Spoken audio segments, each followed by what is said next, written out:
नमस्कार, माझं नाव विजय कुमार दुग्गल, महाराष्ट्र राज्य मोटरिंग स्कूल मालक संघटनेचा अध्यक्ष मी। गेले अनेक वर्षापासून अनेक कामं प्रलंबित आहेत।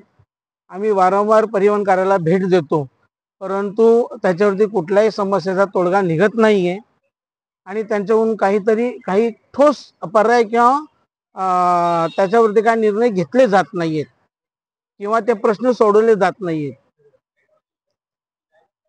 लर्निंग लायसन्स असो, फेसलेस लर्निंग लायसन्स असो, परमनंट लायसन्स असो किंवा परिवहन विभागातली इतर सगळी कामं असो, आत्ताच आम्ही जसं सांगल्याप्रमाणे सांगली जिल्ह्यातली सगळी वैदिक मंडळी आली होती, कृती समिती सगळी।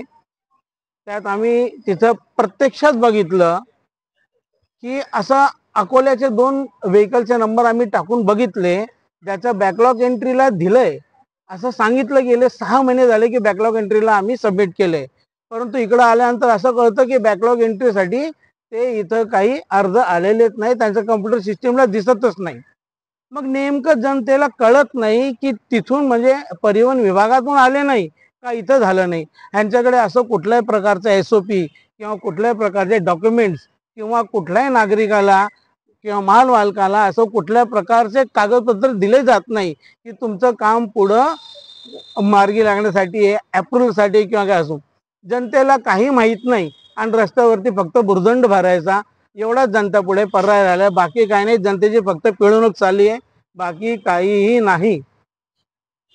अनेक म्हणजे लर्निंग लायसन्स असो, लर्निंग लायसन्स मधले येणारे अडचणी असो, जे फेसलेस लर्निंग लायसन्स देतात, लर्निंग लायसन्स टेस्ट देताना पास होतात, पण टेस्ट पास झाल्यानंतर त्यांना सांगितलं की तुमच्या डॉक्युमेंटमध्ये एरर आले, तुम्ही परिवहन कार्यालयाला भेटा।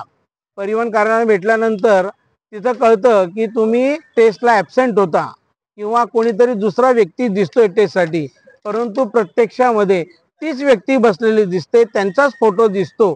असं असताना सुद्धा सिस्टीम ॲब्सेंट आहे असं सांगणं हे अतिशय चुकीचं आहे। ही सिस्टीम मधल्या ज्या त्रुटी आहे त्या त्रुटी लवकरात लवकर त्यांनी निवारण करावं आणि फेसलेस सिस्टीमचा उपभोग हा जनतेला 100% मिळावा ही आमची मागणी आहे आणि ह्यासाठी आम्ही वारंवार परिवहन कार्यालयामध्ये येतो, ज्याप्रमाणे आज आम्ही आलो होतो परिवहन आयुक्त कार्यालयामध्ये।